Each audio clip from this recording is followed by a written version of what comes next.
Oh,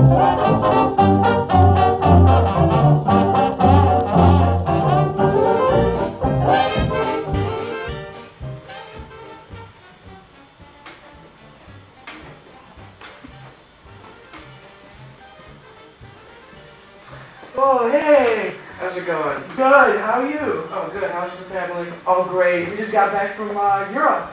Oh, good. You reading good books? I did. I actually read that bestseller, national bestseller. Oh, The Devil in the White City? That's the one about H.H. Holmes. And the Chicago World's Fair?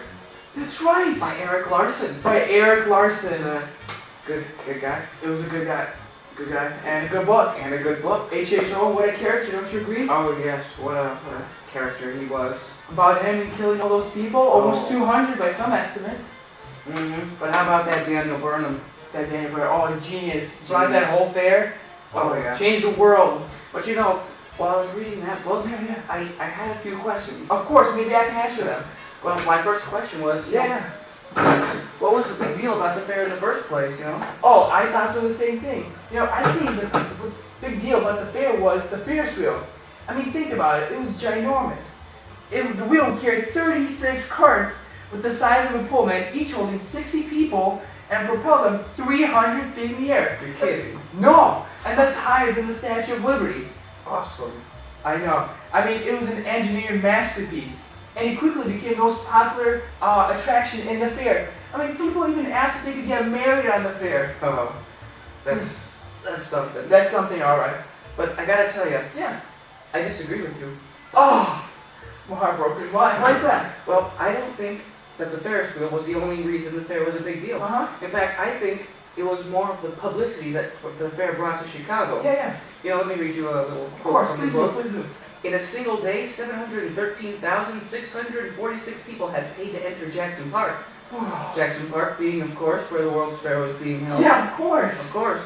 And it says that more people than had attended any single day of any peaceful event in history, No. including the Paris Exposition in 1889.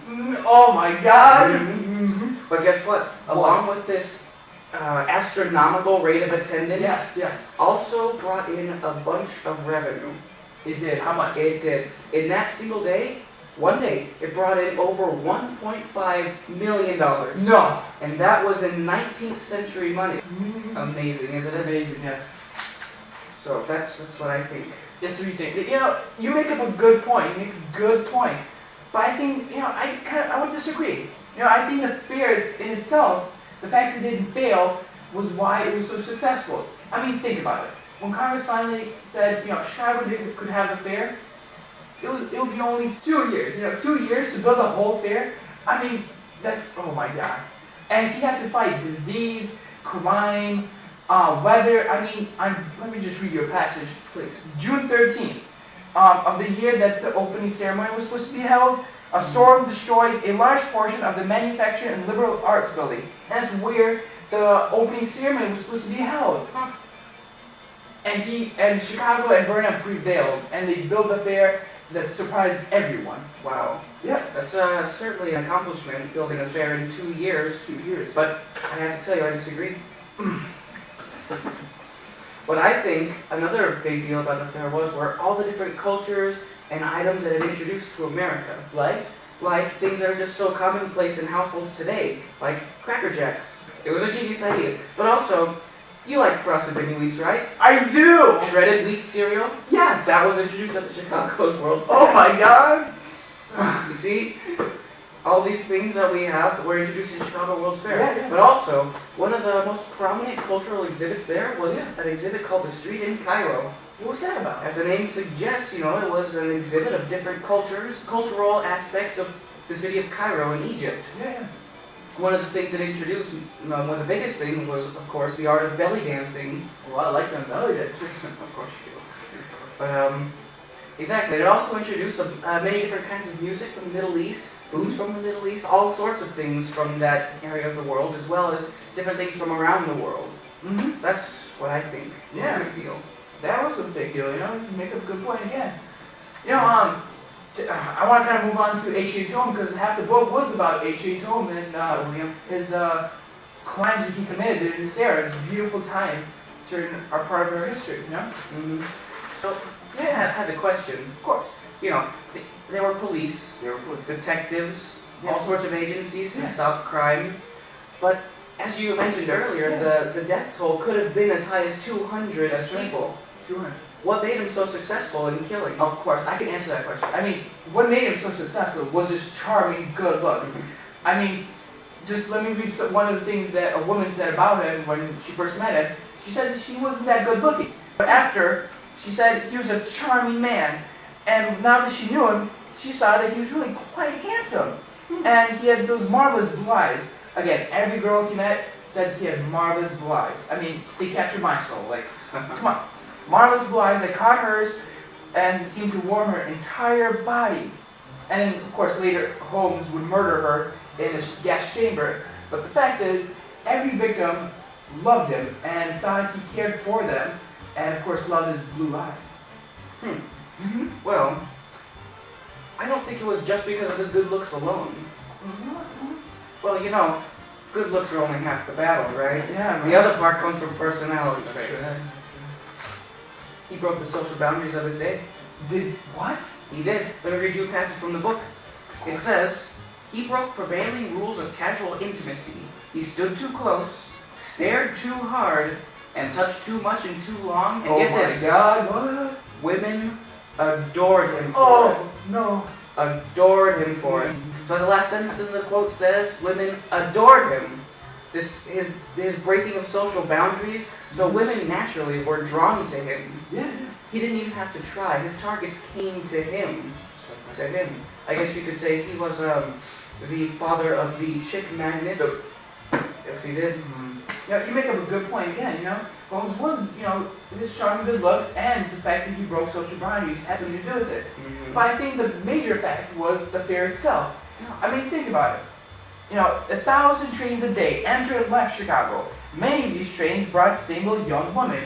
These, of course, were the women that Holmes went after, who had never seen a city, but now hoped to make one of the biggest and toughest their own. And another fact, crime rose. And the police, they could do nothing about it. I mean, they found themselves without the manpower or the expertise to manage the volume. And Chicago was on the eve of the greatest fair in world history. I mean, it was so easy to get lost in this big city. Of course. Of course, yeah. Would you agree with me? In part. In part? In part. I believe that the fair only had partly to do with his success. I think the other part came from his World's Fair hotel that he built. Right, yeah. As its name suggests, the World's Fair Hotel, it was obviously located very close to the World's Fair, the park. Yeah. As one quote from the book says, that Jackson Park, obviously, where the World's Fair was only a short trip east of his hotel, making Holmes's hotel an ideal place for visitors to stay. Of course. So naturally, visitors to Chicago were drawn to that hotel since it was the closest to Jackson Park. But also, if it weren't for how the hotel was built, Holmes would never have been nearly as successful. In fact, not only were the rooms filled with his favorite target, young women, but he also had gas lines hooked up to the rooms. He did. And from his personal apartment, he could flip a switch and have toxic gas flowing to the rooms and having the guests die in their sleep. Or if Holmes was feeling adventurous, since he was the owner of the hotel, he had every key to every room. So at night he could sneak into the guest's room with a cloth soaked with chloroform, press it over their mouth, and suffocate them. Just like that. Exactly. But also, not only that, but in his basement, he also had a vat of acid, a dissection table, a vault, crematoriums. Oh my God. He could easily lead his guests down there with a charm and good looks. They think he's a trustworthy man, so sure, they'll follow him down. Yeah. And then just when they're not looking, they'll push him in the vault, close the door, and start the gas. Quite the character, Quite the character. But just back to the fair, because the fair was such a big deal. What was the motivation? I mean, why would they build the fair in the first place? I really don't know. I'll try something out. I have see if it's right. If you agree with me or not. Yeah. I think it was because the Eiffel Tower. Eiffel Tower was, of course, the centerpiece of the Paris expedition, and American engineers wanted to prove to America, the world, and Paris that they're better, you know? Yeah. That the American engineers are the best engineers. So they wanted to build something that could out-Eiffel the Eiffel Tower, of course.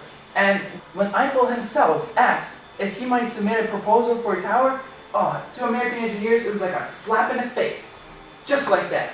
I mean, what he was saying is, only I could out-Eiffel the Eiffel Tower. And American engineers was like, no, we're better. We'll build a better masterpiece for our fair that could out-Eiffel the Eiffel Tower. Exactly.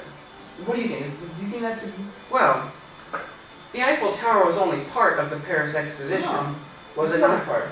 Well, obviously there was so much more to the Paris Exposition than simply the Eiffel Tower. In fact, the Paris Exposition was a whole event. It was a big event as a whole. And I think the entire Paris Exposition was what really motivated America to put on their World's Fair. Obviously, America at the time was a significantly young nation, right? Yeah, of course. They only wrote the Constitution Yeah, 100 years ago. yeah, a little over 100 years ago. So America was still trying to establish its prominence in the world, right?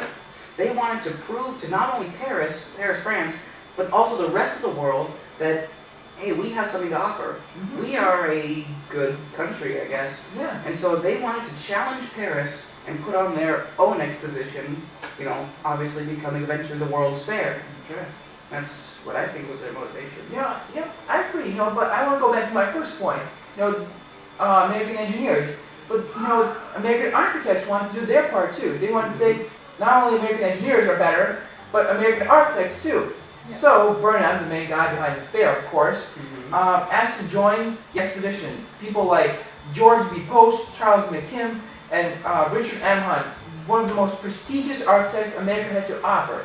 Of course, Charles M. Hunt is, of course, the guy who built the base for the Statue of Liberty. Oh, really? Yeah. Did you know that? I do now. You do now.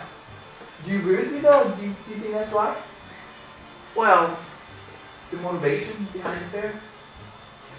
I guess, but you said it was to establish architects, right? That's right. Okay, yeah, I agree with that. Mm-hmm. But going back to my point about America as a nation, Yeah. you know, also within America there was an inner conflict about which city was able to host the fair, That's right. right?